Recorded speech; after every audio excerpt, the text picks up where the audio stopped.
Title: 5 Moments That Made Nurses Cry at Work. Disclaimer: the stories you are about to hear are inspired by real-life experiences shared by nurses around the world. Names and details have been changed to protect privacy. Viewer discretion is advised. Some content may be emotionally sensitive. We often see nurses as warriors, strong, calm, always in control.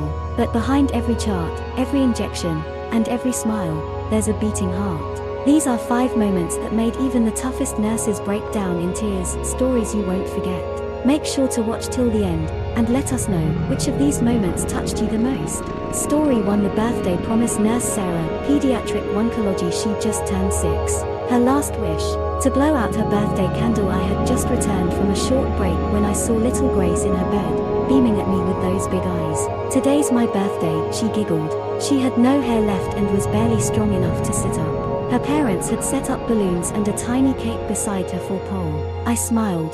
How old are you now? 6, she said proudly, holding up 5 fingers, and then paused, struggling to lift the 6th. So I helped her raise that last finger. She whispered, you promised I could blow out my candles today.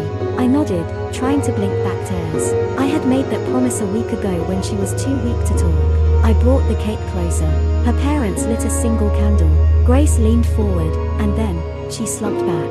I froze. We called for help, but her heart had already stopped. I held her mother as she screamed, and then I went into the supply closet and cried for an hour.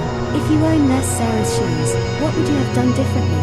Share your thoughts in the comments. Story 2: The tattoo. Nurse Mike Rur, night shift. 1 tattoo, 1 little girl, 1 last call that came too late. He came in bleeding from a bike crash. He was unconscious, mid-30s, no ID.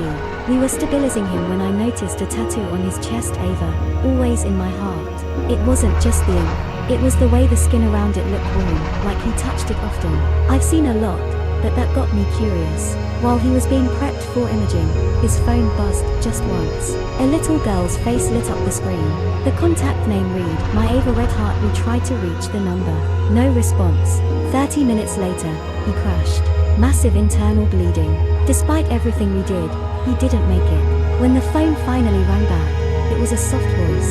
Is my daddy okay? I stepped out into the hallway and cried for the first time in years. Have you ever noticed a detail that changed everything? Drop your own unforgettable moment in the comments. Story 3: Room 203. Nurse Jasmine, geriatric unit. He thought she was the love of his life. And maybe she was. Room 203 was Mr. Delano's room, an 89-year-old widower with dementia. He didn't speak much, always stared out the window like he was waiting for someone. One evening, I was doing my rounds when I heard him murmuring. He was holding something in his frail hands. I stepped closer and saw a tiny, crumpled photo of a woman in a white dress. Emily, he whispered, is that you? I smiled gently. No, Mr. Delano, it's Jasmine. I'm your nurse. But he shook his head. You came.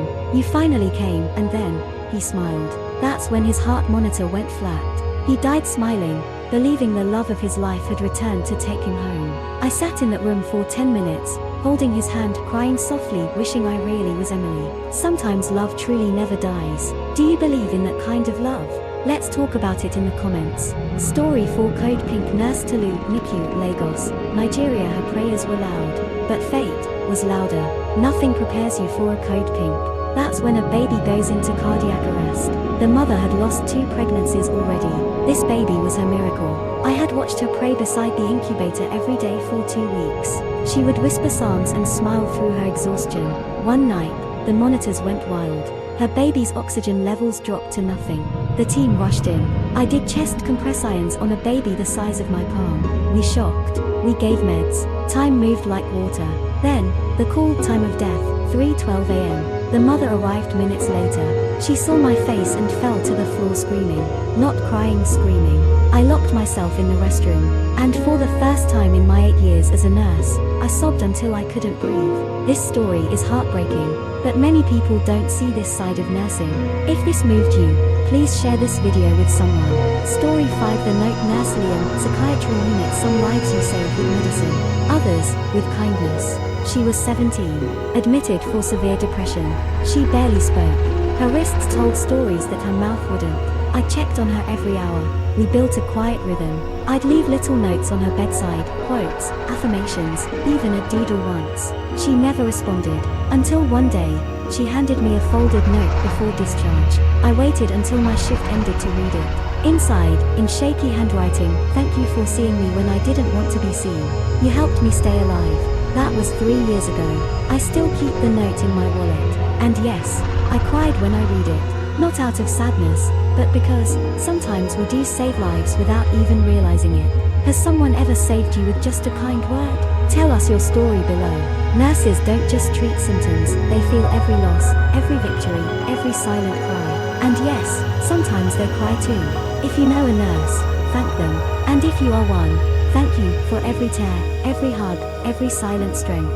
If you've ever been comforted by one, tell us your story. Like this video if it touched your heart. Subscribe to the Hospital Whisperer for more real stories from the hospital frontlines. And don't forget to share this video, someone out there needs to hear this.